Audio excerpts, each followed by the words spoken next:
Sveiki, aš esu specialioji pedagogė Ana ir šiandien mes pakalbėsime apie nusiraminimo būdus. Ir tam aš paėmiau nusiraminimo korteles. Pirmas būdas.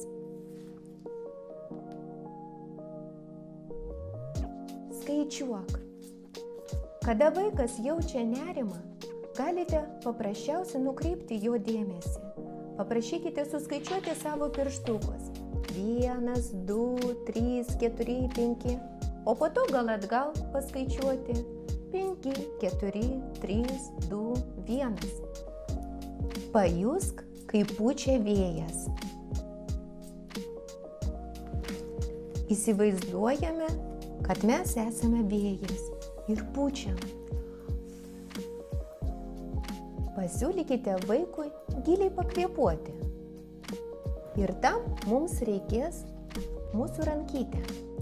Paaiškinkite vaikui, kada mes kylam į viršų, įkvepiam, užlaikom kvėpavimą ir iškvepiam. Ir kartuojam su visais pirštukais. Įkvepiam, iškvepiam. Pasiūlykite atsiremti į sieną ir ją stumti.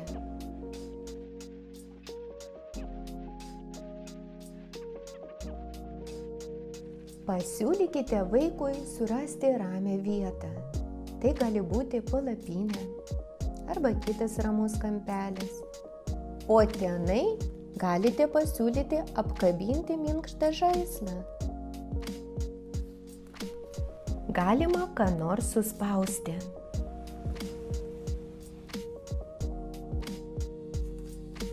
Galima paimti knygą, pavartyti arba paskaityti. Arba pamedituoti. Pasiūlykite padėti knygą ant galvos ir ją palaikyti.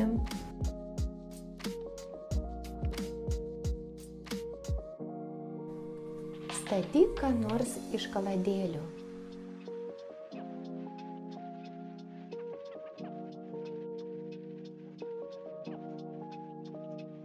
Pasiūlykite vaikui lipdyti ką nors iš plastilino. Pagrojam, o vėliau sukam sraigę.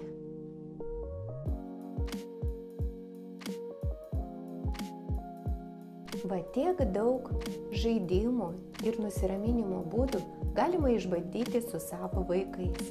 Sėkmės jums! Ir jeigu kilo klausimų, būtinai komentuokite.